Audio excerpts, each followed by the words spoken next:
Life में आपको किसी चीज या किसी बात का रिग्रेट यानी कि पछतावा हुआ है? क्या आपको कुछ ऐसा करने पर पछतावा हुआ है जो आपने किया हो, या ऐसा भी जो कुछ आपने नहीं किया? आपको खुद के लिए खराब महसूस होता होगा। क्या आपने कभी सोचा है कि हम पछतावा महसूस करते ही क्यों हैं? और अगर पछतावे से हमें खराब महसूस होता है तो हमें पछतावा होता ही क्यों है?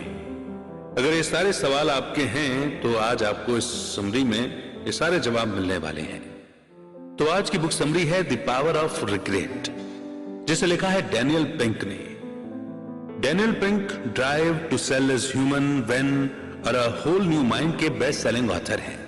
वो नेशनल जियोग्राफिक चैनल पर आने वाले क्राउड कंट्रोल नाम के टीवी शो के होस्ट और को प्रोड्यूसर भी हैं।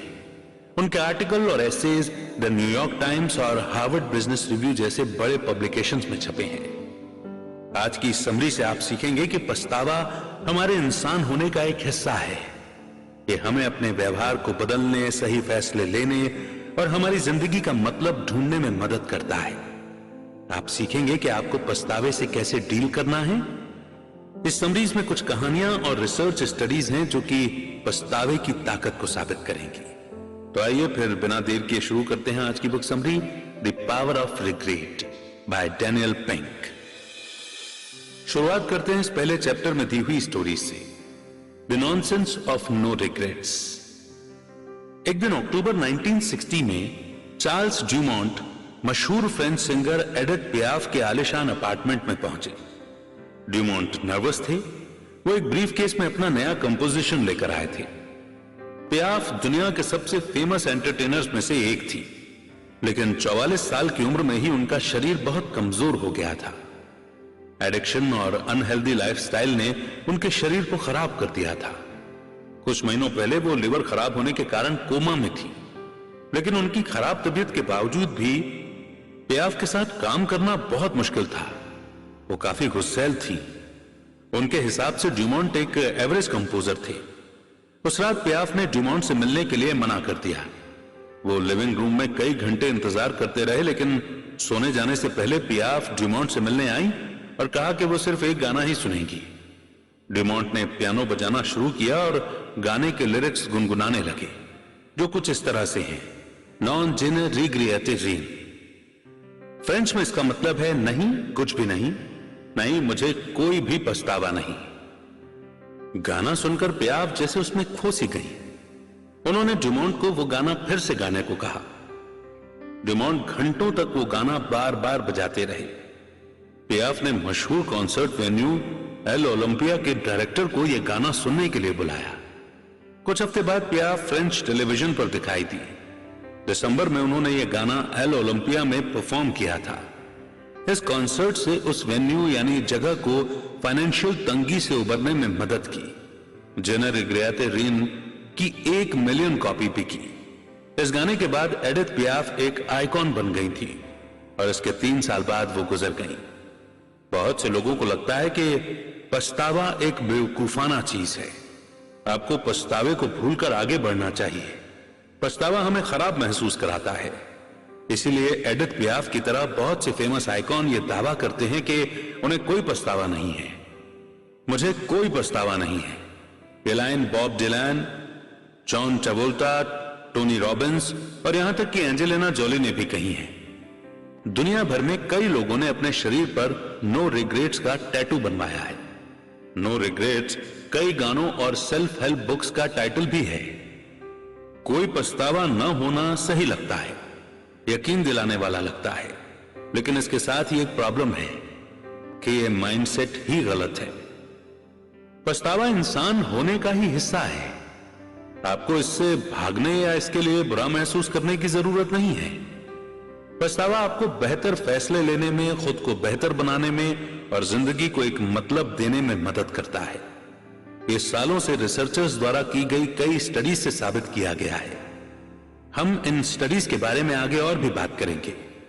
इस समरी का गोल है आपको पछतावे को एक अलग नजरिए से दिखाना। पछतावा एक ऐसी चीज है जिसको आपको अपनाना चाहिए और खुद को बेहतर बनाने के लिए इस्तेमाल करना चाहिए। आगे बढ़ते हैं नेक्स्ट चैप्टर की ओर, why regret makes us human. हम पछतावा महसूस करते हैं क्योंकि हम में दो ऐसी खास एबिलिटीज हैं जो सिर्फ इंसानों में होती हैं। पहली, हम अपने दिमाग में पास्ट और फ्यूचर दोनों जगह जा सकते हैं।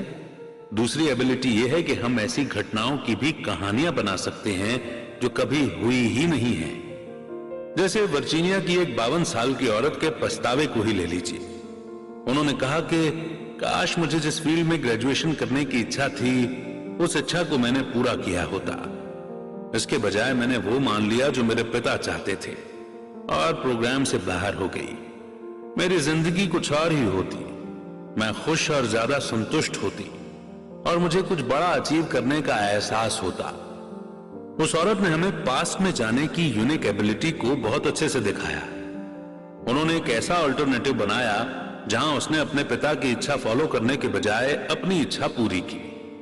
उन्होंने एक ऐसा फ्यूचर इमेजिन किया जहां पर वो अपने करियर से ज्यादा सेटिस्फाइड थी। सिर्फ इंसान ही है जो ये पछतावा महसूस कर सकता है। एक इंसान जो पछतावा महसूस नहीं कर सकता, या तो उसे कोई दिमागी प्रॉब्लम है या फिर उसे दिमागी चोट लग गई है। 2004 में की गई एक स्टडी में कॉग्निटिव साइंटिस्ट पछतावे को स्टडी करने के लिए एक गैम्बलिंग गेम का इस्तेमाल कर रहे थे। उनके पास 2 डिजिटल रूलेट गेम थे जिन्हें पार्टिसिपेंट्स को एक कंप्यूटर के जरिए स्पिन करना था। पार्टिसिपेंट्स उनमें से बस एक रूलेट को चुन सकते थे। रिजल्ट के हिसाब से वो पैसे जीत सकते थे या हार सकते थे। वो पार्टिसिपेंट जिन्होंने पैसा हारा था उन्हें बुरा महसूस हो रहा था, लेकिन उन पार्टिसिपेंट्स ने जिन्होंने पैसा हारा था, जब उन्हें यह पता चला कि अगर वो दूसरा रोलेट चुनते तो वो पैसे जीत जाते, तो उन्हें और भी ज्यादा खराब महसूस हो रहा था। इन पार्टिसिपेंट्स ने पछतावा महसूस किया था, लेकिन कुछ पार्टिसिपेंट्स को बिल्कुल भी पछतावा नहीं हुआ। ये जानकर कि वो जीत सकते थे उन्हें बुरा महसूस नहीं हुआ। ये लोग असल में पेशेंट्स थे जिनके ब्रेन के ऑर्बिटोफ्रंटल कॉर्टेक्स में प्रॉब्लम थी। ऐसे और भी एग्जाम्पल हैं। कई स्टडीज में पार्टिसिपेंट्स के सामने इस तरह के सिनेरियोज रखे गए। मारिया की तबीयत एक ऐसे रेस्टोरेंट का खाना खाकर खराब हो गई जहां वो अक्सर जाती थी। एना की तबीयत एक ऐसे रेस्टोरेंट में खाना खाकर खराब हुई जहां वो पहली बार गई थी। दोनों में से किसे रेस्टोरेंट चुनने का पछतावा ज्यादा होगा, मारिया को या एना को? साधारण इंसान इसका जवाब फट से देंगे कि वो एना है, लेकिन वो लोग जिन्हें पार्किंसंस डिसीज और हंटिंगटन्स डिसीज हैं, वो जवाब का बस अंदाजा लगाएंगे। उन्हें मारिया और एना के बीच में अंतर साफ नहीं दिखाई देगा। ऐसा ही शिजोफ्रेनिया के पेशेंट्स के साथ भी होता है। उनकी बीमारी के कारण उनकी रीजनिंग यानी कि समझने की शक्ति पर असर पड़ता है। वो पछतावा न तो समझ सकते हैं और न ही महसूस कर सकते हैं। हमारी मेंटली टाइम ट्रेवल करने की और किसी घटना को अलग रूप से देखने की एबिलिटी हमें पछतावा महसूस कराती है। हमें उन फैक्टर्स के ऊपर भी बात करनी चाहिए जो पछतावे को दुख और फ्रस्ट्रेशन जैसे दूसरे नेगेटिव इमोशंस से अलग करते हैं। पहला फैक्टर है, जब हमें पछतावा होता है तब हम कंपेयर करते हैं। चलिए उस 52 साल की औरत के बारे में दोबारा बात करते हैं। वो दुखी या निराश महसूस कर सकती है क्योंकि उन्होंने खुद अपनी पसंद की चीजें करने के बजाय वो किया जो उनके पिता चाहते थे। लेकिन वो पछतावा इसलिए महसूस कर पाई क्योंकि उन्होंने अपने प्रेजेंट को अपने उस प्रेजेंट से कंपेयर किया जो उनकी अपनी पसंद की चीज करने से होता। दूसरा, हम ब्लेम का अनुभव करते हैं। पछतावा हमें खुद की गलतियों के लिए होता है, दूसरे की गलतियों के लिए नहीं। उन्हें पछतावा इसलिए हो रहा था क्योंकि वो जानती थी कि उनके पास अपने पिता की बात न मानने का ऑप्शन था। वो दूसरे डिसीजन और एक्शन ले सकती थी। उन्हें पछतावा इसलिए हो रहा था क्योंकि उन्हें पता था कि उनकी तकलीफ का कारण वो खुद हैं। इसे बेहतर तरीके से समझने के लिए मान लीजिए कि आपकी फेवरेट स्पोर्ट्स टीम चैंपियनशिप नहीं जीत पाई। उनके नहीं जीतने से आप निराश महसूस करेंगे, लेकिन आप पछतावा महसूस नहीं करेंगे क्योंकि न तो आप टीम के कोच हैं और न ही उस टीम के मेंबर। आपको पछतावा तब होता है जब आपने उस गेम पर बेट लगाई होती। पछतावे को डिफाइन करना मुश्किल है क्योंकि ये कोई चीज नहीं है, प्रोसेस है। अब आप समझ गए हैं कि पछतावा क्यों एक ह्यूमन इमोशन है। तो इसी को समझने के साथ ही बढ़ते हैं आगे नेक्स्ट चैप्टर की ओर। At least and if onlys. Rio de Janeiro में 2016 में समर ओलंपिक्स हो रहा था और औरतों का इंडिविजुअल साइकिलिंग रेस सबसे मुश्किल गेम्स में से एक था। रेस कोर्स 140 किलोमीटर लंबा था। साइकिलिस्ट्स को बहुत से खड़े उतार चढ़ाव से होकर गुजरना था। टेम्परेचर बहुत ही ज्यादा गर्म था। तेज धूप से सड़कें जैसे तप रही थीं। 3 औरतें बाकी सबको पीछे छोड़ती हुई फिनिश लाइन की ओर बढ़ रही थीं। नीदरलैंड की एना वैंडर बेगन फर्स्ट हुई। स्वीडन की एमा जॉनसन उनके बाद थी। उसके बाद एलिसा बोर्गेनी थी। उन सभी ने ओलंपिक में मेडल जीत लिया था। सोचिए उनके चेहरे पर कैसे हाव भाव या भावनाएं रही होंगी। सोचिए कि घंटों की कमर तोड़ ट्रेनिंग के बाद वो कैसा महसूस कर रही थी। चार्ल्स डार्विन और कई साइंटिस्ट्स ने यह बताया है कि हमारे फेशियल एक्सप्रेशन यानी हमारे चेहरे के हाव भाव हमारे इमोशंस को कैसे बताते हैं। हम अक्सर जो महसूस कर रहे होते हैं उसे छुपाना चाहते हैं। हम हमेशा खुद को ठीक दिखाने की कोशिश करते हैं, चाहे भले ही हम अंदर से टूटे हुए हों।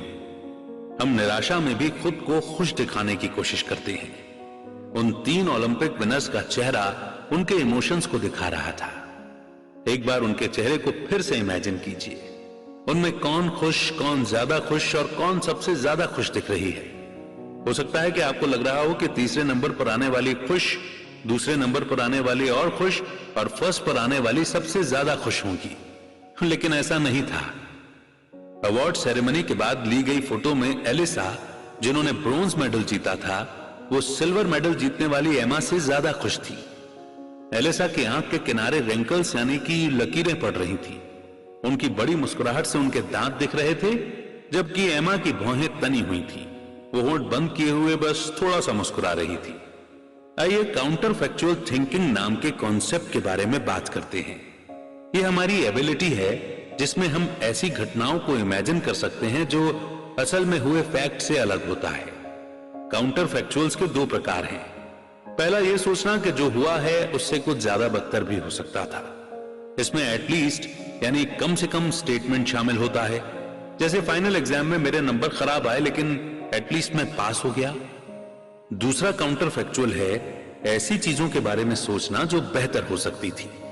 इसमें इफ ओनली यानी कि सिर्फ अगर स्टेटमेंट शामिल होता है, जैसे कि सिर्फ अगर मैं थोड़ा ज्यादा अच्छे से पढ़ता तो मेरे नंबर बेहतर हो सकते थे।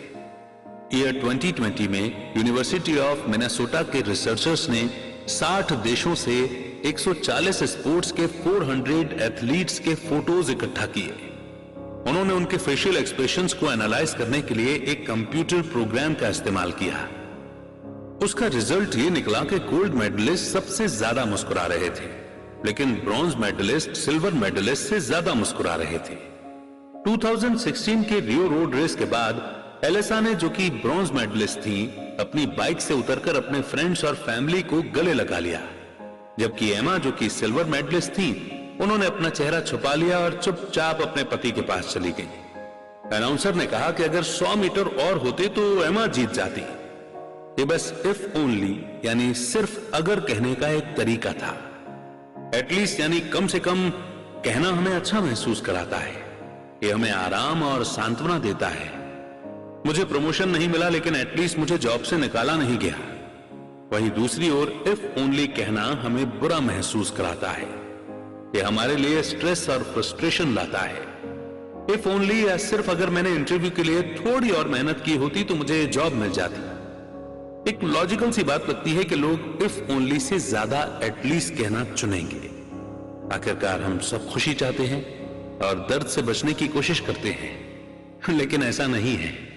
रिसर्चर्स ने लोगों को एक डायरी रखने के लिए कहा और यह जानने के लिए कि उनके दिमाग में क्या चल रहा है, उन्हें रैंडमली मैसेज किया। उन्हें पता चला कि 80% बार लोग इफ ओनली का इस्तेमाल करते हैं। सिर्फ मुसीबत के समय ही लोगों ने कुछ अलग कहा था, जैसे इस दुर्घटना में भले ही हमने अपना सामान खो दिया हो, लेकिन एटलीस्ट हम जिंदा हैं। लेकिन हम अपने रोजमर्रा के अनुभवों में ज्यादातर इफ ओनली का इस्तेमाल करते हैं। हमारा ब्रेन इसी तरह से काम करता है। हम ऐसा क्यों करते हैं? हम क्यों अपनी गलतियों के बारे में सोचकर खुद को चोट पहुंचाते हैं? क्या हमें खुद को चोट पहुंचाकर खुशी मिलती है? खैर, पछतावा हमारे जिंदा रहने के लिए जरूरी है। एटलीस्ट काउंटर फैक्चुअल्स हमें उस समय के लिए अच्छा महसूस कराते हैं, लेकिन फ्यूचर में हमारे परफॉर्मेंस या फैसलों को बेहतर नहीं बनाती। इफ ओनली काउंटर फैक्चुअल्स हमें बुरा महसूस करवाते हैं, लेकिन आगे चलकर वो हमारे लिए अच्छे होते हैं। पछतावे अल्टीमेट इफ ओनली हैं। पछतावे हमें आज खराब महसूस करवाकर हमें कल को बेहतर करने में मदद करते हैं। Why regret makes us better? क्या आपने कभी अपना समय, पैसा या एफर्ट इन्वेस्ट करके लगातार खराब फैसले लिए हैं, सिर्फ इसलिए क्योंकि आप ये नहीं मानना चाहते थे कि आप हार रहे हैं? क्या आपने टेक्निक बदलने के बजाय लगातार किसी चीज पर काम जारी रखा है, सिर्फ इसलिए क्योंकि आपने पहले से उसमें काफी कुछ लगा दिया है? क्या आपने एक टूटे हुए रिश्ते को फिर से ठीक करने की कोशिश की है, क्योंकि आपने उसमें सालों लगाए हैं? हम किसी चीज से इतने ज्यादा जुड़े हुए और कमिटेड होते हैं कि हम एक सी गलतियां बार बार दोहराते हैं। पछतावा ऐसा होने से रोकता है। पछतावे के 3 फायदे हैं। यह आपके फैसलों को बेहतर बना सकता है, यह आपके परफॉर्मेंस को बेहतर बना सकता है, और आप जो कर रहे हैं उसे यह और ज्यादा मीनिंगफुल बना सकता है। चलिए इन फायदों को एक एक करके डिस्कस करते हैं। पहला, पछतावे हमारे फैसलों को बेहतर बनाते हैं। मान लीजिए कि आपने एक गिटार खरीदा जिसे आप कभी कभार ही इस्तेमाल करते हैं। अभी ये बस आपके रूम में रखा हुआ जगह घेर रहा है और आपको पैसे की जरूरत आन पड़ी है। इत्तेफाक से आपकी फ्रेंड मारिया को एक सेकेंड हैंड गिटार की जरूरत है। उसने आपसे पूछा कि आप उसे वो गिटार कितने में बेचेंगे। मान लीजिए कि आपने उस गिटार के लिए $500 भी दिए थे, तो भी $300 इसके लिए अच्छी कीमत है। लेकिन मारिया उतना देने के लिए तैयार नहीं है, तो आप उसे $225 में देने के लिए तैयार हो जाते हैं। जब आप मारिया को यह बताते हैं तो वो तुरंत तैयार हो जाती है और आपको पैसे दे देती है। अब क्या आपको पछतावा होगा? जब लोग आपकी पहली ऑफर बिना हिचकिचाहट के मान लेते हैं, तो आप खुद पर और बड़ी अमाउंट न मांगने के लिए गुस्सा करते हैं। ऐसी सिचुएशन में अपने पछतावे को मानना आपको फ्यूचर में बेहतर फैसले लेने में मदद करता है। कोलंबिया यूनिवर्सिटी के साथ सोशल साइकोलॉजिस्ट ने एक नेगोशिएटर्स के ग्रुप को स्टडी किया। ये ऐसे नेगोशिएटर्स थे जिनका पहला ऑफर ही स्वीकार कर लिया गया था। साइकोलॉजिस्ट ने नेगोशिएटर्स से ये रेट करने के लिए कहा कि अगर वो इससे ज्यादा का ऑफर देते तो वो कितना अच्छा कर सकते थे। जिस नेगोशिएटर का पछतावा जितना बड़ा था, उसने उतना ही ज्यादा समय अपनी अगली डील को तैयार करने में लगाया। पछतावे का दर्द हमें स्लो कर देता है। हम और भी ज्यादा इंफॉर्मेशन इकट्ठा करते हैं, और भी ज्यादा ऑप्शन खोजते हैं। हमारे पास फैसले लेने के लिए और भी ज्यादा समय होता है, क्योंकि हम और भी ज्यादा सावधान होते हैं कि हम वही गलती दोबारा न दोहराएं। इस बुक के ऑथर और उनके कलीग्स द्वारा किए गए वर्ल्ड रिग्रेट सर्वे में एक मां ने अपना पछतावा शेयर किया था। उस मां ने कहा कि जब मेरी बेटी 5 साल की थी तो मैं उस पर जोर से चिल्लाई थी। हम स्कूल के रास्ते में थे जब उसने अपनी यूनिफॉर्म पर जूस गिरा दिया था। मैं बहुत ज्यादा गुस्सा थी और मैंने अपना कंट्रोल खो दिया। मेरी बेटी रो रही थी और मैंने कपड़े पर लगे सिर्फ एक दाग के लिए उसे चोट पहुंचाई थी। इस घटना के बाद मैं उस पर दोबारा कभी नहीं चिल्लाई। मैंने अपनी गलती से सीखा, लेकिन मैं अब भी चाहती हूं कि मैं समय में पीछे जाकर मैंने जो किया था उसे बदल पाऊं। पछतावे का दूसरा फायदा यह है कि यह आपके परफॉर्मेंस को बेहतर बना देता है। साइकोलॉजिस्ट्स अक्सर अपने रिसर्च में एनाग्राम्स का इस्तेमाल करते हैं। एनाग्राम्स या शब्दों के एक सेट से कॉम्बिनेशन खोजने से एक इंसान के दिमाग के बारे में बहुत कुछ पता चल जाता है।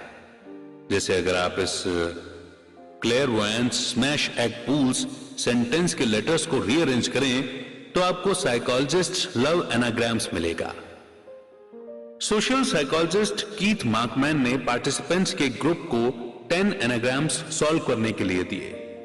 उन्होंने उन्हें बताया कि इससे उन्हें ग्रेड किया जाएगा। कुछ समय बाद मार्कमैन ने पार्टिसिपेंट से कहा कि वो मौजूद शब्दों में से सिर्फ आधे ही खोज पाए हैं। उन्होंने पार्टिसिपेंट्स के अंदर पछतावा पैदा किया। मार्कमैन ने उनसे अपने परफॉर्मेंस के बारे में और उसे कैसे बेहतर बना सकते हैं ये सोचने के लिए कहा। पार्टिसिपेंट्स का दिमाग इफ ओनली से भर गया। उन्हें दूसरे ग्रुप से भी ज्यादा खराब महसूस हुआ, जिन्हें एटलीस्ट सोचने के बारे में कहा गया था। जैसे एटलीस्ट मैंने आधे जवाब सही खोजे। दिलचस्प बात तो यह है कि एनाग्राम के अगले सेट में वो पार्टिसिपेंट्स जिन्होंने पछतावा महसूस किया था, उन्होंने ज्यादा पजल सॉल्व किए और उस काम में लंबे समय तक लगे रहे और बाकी सबसे अच्छा परफॉर्म किया। कीथ मार्कमैन के द्वारा किए गए एक दूसरे एक्सपेरिमेंट में उन्होंने पार्टिसिपेंट से कंप्यूटर में ब्लैक जैक खेलने को कहा। उन्होंने एक ग्रुप से कहा कि एक राउंड खेलने के बाद उनका काम पूरा हो जाएगा। दूसरे ग्रुप से मार्कमैन ने कहा कि पहला राउंड खत्म होने के बाद भी उनका खेल जारी रहेगा। जिन पार्टिसिपेंट्स को पता था कि वे फिर से खेलेंगे, उनके पास पहले राउंड के बाद रुक जाने वालों के पार्टिसिपेंट्स के मुकाबले ज्यादा इफ ओनली था। उन्हें अपनी स्ट्रेटेजी पर और बहुत ज्यादा या बहुत कम रिस्क लेने पर पछतावा हुआ। वहीं पहले ग्रुप को बुरा नहीं लगा। उन्होंने कहा कि एटलीस्ट मैंने और ज्यादा पैसे नहीं हारे। दूसरे ग्रुप को पछतावा हुआ क्योंकि उन्हें अगले राउंड में बेहतर परफॉर्म करना था। पहले ग्रुप को पता था कि उन्हें आगे और नहीं खेलना है, इसलिए वो अपने परफॉर्मेंस से सेटिस्फाइड थे। पछतावे का तीसरा फायदा यह है कि यह मीनिंग को बढ़ा देता है। एबी हेंडरसन वर्ल्ड रिग्रेट सर्वे के पार्टिसिपेंट्स में से एक हैं। वो 29 साल की राइटर हैं। वो एरिज़ोना में पली बड़ी हैं, लेकिन सर्दियों के मौसम में ठंड से बचने के लिए उनका पूरा परिवार उनके नाना नानी के यहां इंडियाना चला जाता था। उनके दोनों ही पेरेंट्स काम करते थे। एबी एक चुप रहने वाली बच्ची थी, तो स्कूल के बाद वो खुद के साथ समय बिताना एंजॉय करती थी। लेकिन इंडियाना में उनकी नानी हमेशा उनके घर आने का इंतजार करती थी और उनसे पूछती थी कि उनका दिन कैसा बीता। एबी इस बात से चिढ़ने लगी थी। उन्होंने अपनी नानी की तरफ से हो रही कनेक्शन की कोशिशों को रिजेक्ट कर दिया था, लेकिन अब उन्हें इसका पछतावा है। उनका सबसे बड़ा पछतावा यह है कि अपने नाना नानी की जिंदगी की कहानी को न जान पाना। इसलिए जब उनके पिता 70 साल के हुए तो उन्होंने उन्हें स्टोरी वर्थ का सब्सक्रिप्शन खरीद करके दिया। हर हफ्ते वो सर्विस ईमेल के जरिए सवाल पूछती थी, जैसे आपके बचपन की सबसे अच्छी याद कौन सी है, या आपको अपनी मां की कौन सी बात सबसे ज्यादा पसंद है। ईमेल पाने वाले को इसका जवाब एक कहानी के रूप में देना होता था। 1 साल बाद स्टोरी वर्थ सब कहानियों को मिलाकर उसे एक बुक के रूप में प्रिंट करती थी। एबी अपने पिता को और करीब से जानना चाहती थी। एबी ने कहा कि मैं अब और ज्यादा मीनिंग खोजती हूं, मैं अब और ज्यादा कनेक्शन खोजती हूं। मैं वो पछतावा दोबारा महसूस नहीं करना चाहती जो मैंने अपने नाना नानी के मरने पर महसूस किया था। मैं अपने पेरेंट्स से जुड़ने का मौका नहीं खोना चाहती। पछतावे की कड़वाहट के कारण जिंदगी और भी ज्यादा मीठी हो जाती है। हमें तब तक ये पता नहीं चलता कि कोई चीज कितना मायने रखती है जब तक हम उसे खो न दें। पछतावे के कारण हमारे साथ दोबारा ऐसा नहीं होता है। एबी का अपने पेरेंट्स के साथ एक अच्छा रिश्ता है क्योंकि उन्होंने अपने नाना नानी के मरने पर पछतावा महसूस किया था। नेक्स्ट चैप्टर है अनडूइंग एंड एटलीस्टिंग। पिछले चैप्टर्स में हमने जाना कि पछतावा क्यों जरूरी है। बाकी के चैप्टर्स में हम डिस्कस करेंगे कि पछतावे से डील कैसे करना है। जेफ भोसले 29 साल की उम्र में आर्मी में भर्ती हुए। उस कैंप में वो सबसे ज्यादा उम्र के कैडेट थे। वो अपने ड्रिल सार्जेंट से भी ज्यादा उम्र के थे। वो वहां फिट होने के लिए बेताब थे, इसलिए एक रात बेस से निकलकर टैटू बनवा लिया। वो अपने साथियों को इंप्रेस करना चाहते थे, इसलिए वो एक ऐसा टैटू बनवाना चाहते थे जो ताकत और हिम्मत का सिंबल हो। उन्होंने अपने लेफ्ट हैंड पर टैटू बनवाया क्योंकि राइफल चलाते समय उन्हें उसी हाथ का इस्तेमाल करना पड़ता था। जेफ ने टैटू आर्टिस्ट के कंप्यूटर से पेपिरस फॉन्ट चुना और लिखवाया नो रिग्रेट्स, यानी कोई पछतावा नहीं। जेफ मिलिट्री में 10 साल तक रहे। उसके बाद वो कोलोराडो में फायर फाइटर के रूप में काम करने लगे। उसी समय उनका और उनकी पत्नी का तलाक हो गया। उनकी खराब शादीशुदा जिंदगी ने उन्हें यह एहसास दिलाया कि उन्हें अपनी जिंदगी में बहुत से पछतावे हैं। उन्हें कॉलेज खत्म न करने का पछतावा था, उन्हें अपने पैशन एक्टिंग को फॉलो न करने का पछतावा था, उन्हें अपनी बीवी को तलाक देने का पछतावा था। जेफ को पता था कि उनके हाथ में बना हुआ टैटू सच नहीं है। उन्होंने पेपिरस जैसे खराब फॉन्ट को चुना था। उन्होंने कहा कि उन्हें पछतावा है। हालांकि इससे उन्हें अच्छा तो महसूस नहीं होता, लेकिन वो उन्हें मोटिवेट करते हैं। उन्हें पछतावा उन लोगों से ज्यादा अच्छा लगता है जो कहते हैं नो रिग्रेट्स या आई डोंट हैव रिग्रेट्स, यानी मुझे किसी चीज का पछतावा नहीं है। अपने पछतावे के कारण जेफ कोलोराडो से कैलिफोर्निया चले गए। अब वो एक्टर के रूप में काम करते हैं और उन्होंने अपना नो रिग्रेट्स वाला टैटू हटवाने का फैसला किया है। उसे निकलवाने के सेशन बहुत ही लंबे थे। उन्हें बेहद दर्द भी हुआ और काफी पैसा भी खर्च करना पड़ा। लेकिन जेफ अपने टैटू को अब एक चोट की तरह देखते हैं। वो कहते हैं कि कम से कम मैंने बड़े फॉन्ट वाला टैटू तो नहीं बनवाया। पछतावे दो तरह के होते हैं, वो है एक्शन रिग्रेट्स और इनएक्शन रिग्रेट्स। एक्शन रिग्रेट्स उन चीजों को लेकर होता है जो आपने की हैं, जबकि इनएक्शन रिग्रेट्स उन चीजों को लेकर होता है जो आपने नहीं की हैं। पछतावे के बारे में आप क्या कर सकते हैं? अपनी की हुई चीजों को ठीक करने के लिए आप माफी मांग सकते हैं या अपनी गलती सुधार सकते हैं। अच्छा महसूस करने के लिए आप एटलीस्ट यानी कि कम से कम के बारे में सोच सकते हैं। पहला स्टेप है अनडू करना। मान लीजिए कि आपने अपने दोस्त को चेहरे पर एक तमाचा मारा या किसी मरे हुए इंसान के बारे में उसके फ्यूनरल में कुछ बुरा कहा। आपने जो किया उसके लिए आपको बेहद खराब महसूस हो सकता है। एक्शन रिग्रेट्स इंपल्स यानी बिना सोचे समझे तुरंत किए गए कामों से आता है, जो हमने स्ट्रॉन्ग इमोशंस के कारण किया था। दूसरी ओर इनएक्शन रिग्रेट्स ज्यादा एब्स्ट्रैक्ट होते हैं, यानी ख्याल में होते हैं। उन्हें लेकर हमारे अंदर गहरे इमोशंस नहीं होते। जैसे आपको हाई स्कूल में अच्छे से न पढ़ने का पछतावा है, लेकिन अब आपकी उम्र 20 से ज्यादा है और आप पीछे जाकर फिर से टीनेजर नहीं बन सकते। ये एक इनएक्शन रिग्रेट है। वहीं एक्शन रिग्रेट्स के कुछ एग्जाम्पल हैं, अपने लाइफ पार्टनर से चीट करना, क्लासमेट को बुली करना या कोवर्कर की इंसल्ट करना। आप यहां पर माफी मांग सकते हैं। सॉरी बोलकर आपने जो गलत किया है उसे मान सकते हैं। अगर सामने वाला आपकी माफी एक्सेप्ट करता है तो आपका पछतावा कम हो जाता है। जो हो गया है आप उसे बदल नहीं सकते, लेकिन खुद से सवाल करके आप सिचुएशन को बेहतर बना सकते हैं। अगर आप किसी को चोट पहुंचाते हैं तो क्या आप उनसे माफी मांग सकते हैं या उनके लिए कुछ कर सकते हैं? अगर आप खुद को तकलीफ पहुंचाते हैं तो क्या आप उसे ठीक कर सकते हैं? जैसे आप अपने उधार चुकाना शुरू कर सकते हैं या अपने काम में और ज्यादा मेहनत कर सकते हैं। अगर जो हुआ उसे ठीक करने का कोई तरीका नहीं है तो दूसरे मौके भी हैं। स्टेप 2, एटलीस्ट यानी कम से कम कहिए। ये ऑथर की स्टोरी है। कॉलेज के बाद डैनियल पिंक लॉ स्कूल गए थे, जिसका उन्हें पछतावा है। सिर्फ अगर उन्होंने इसके बारे में और सोचा होता या कोई दूसरा रास्ता निकाल लिया होता तो उन्हें अपने काम के पहले साल में इतना स्ट्रगल नहीं करना पड़ता। लेकिन इसमें एक अच्छी बात यह है कि वो अपनी पत्नी से लॉ स्कूल में मिले थे।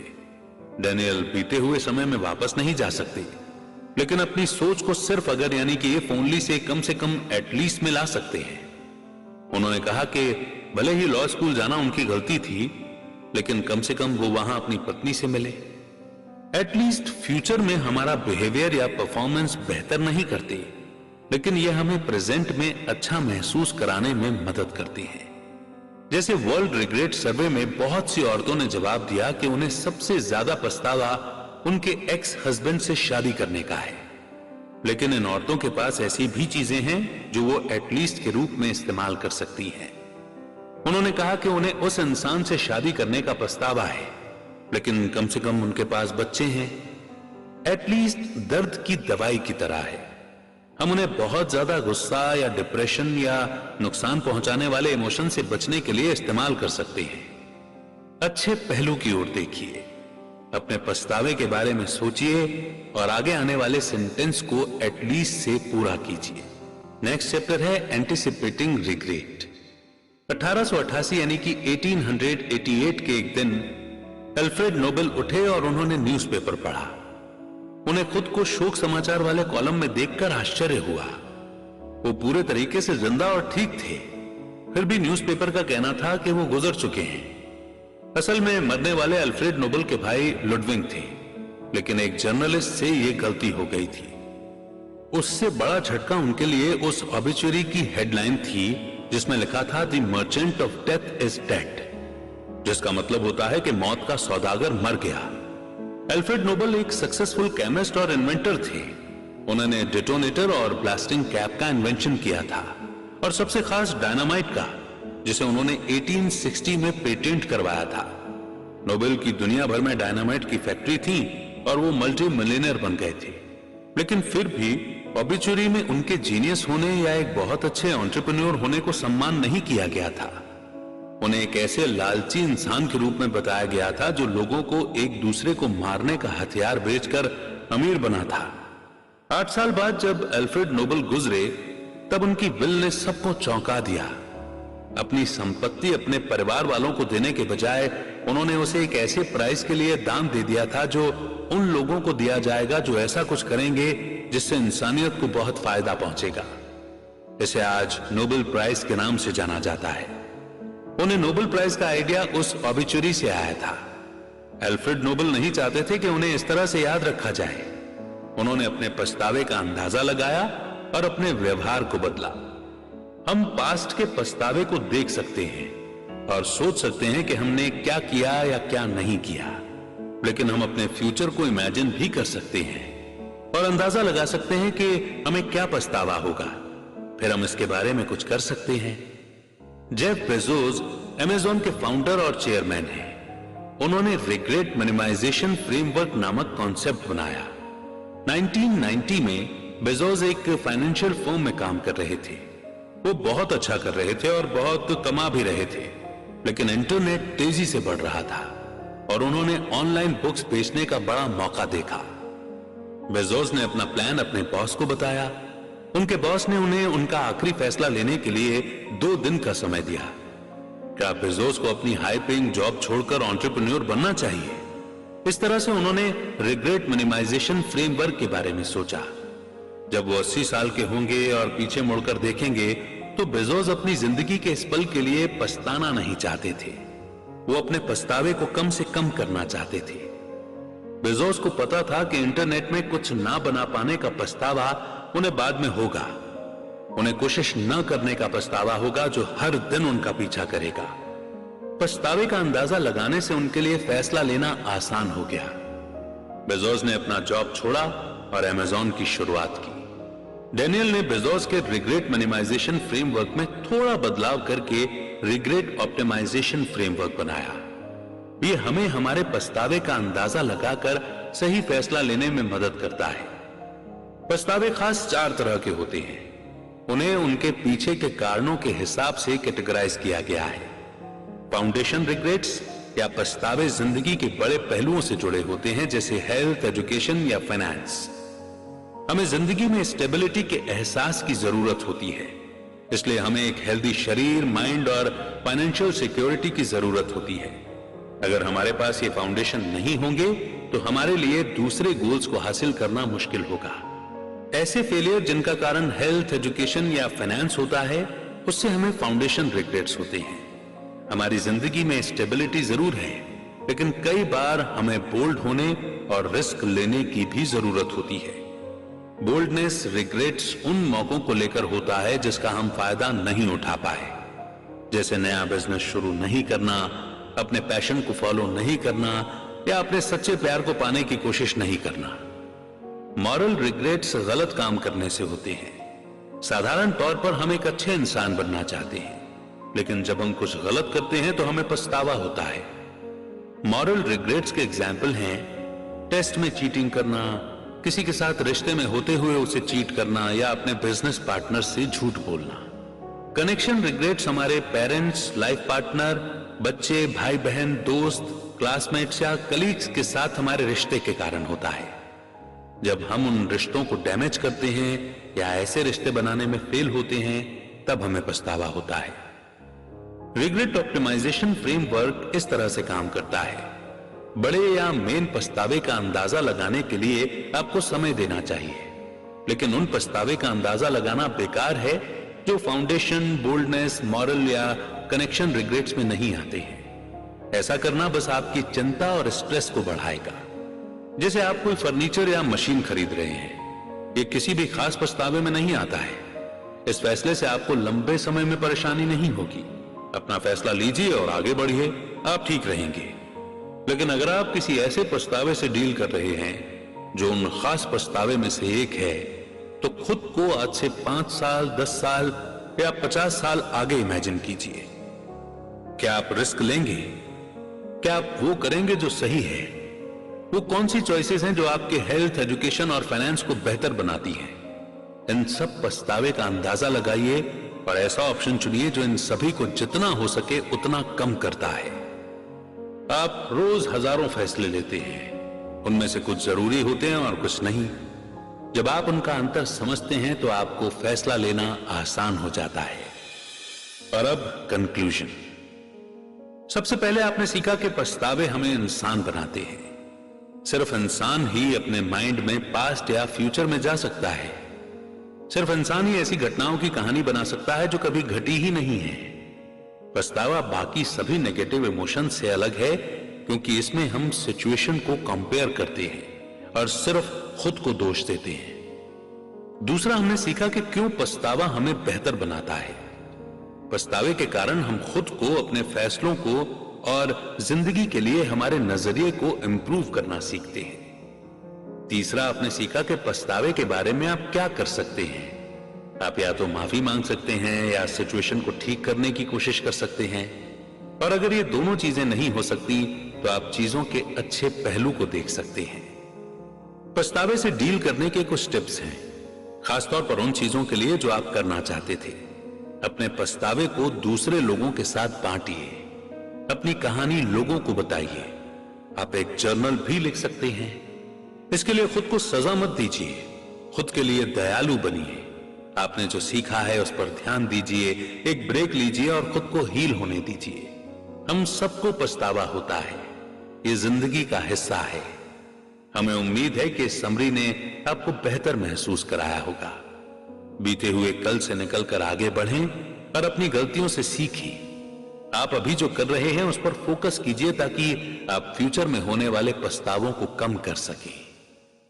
और इसी मोड पर यह समरी यहीं पर समाप्त होती है, जिसका एसेंस यही है कि पछतावों से भागना या नो रिग्रेट्स जैसी फीलिंग रखना सच से मुंह मोड़ने जैसा है।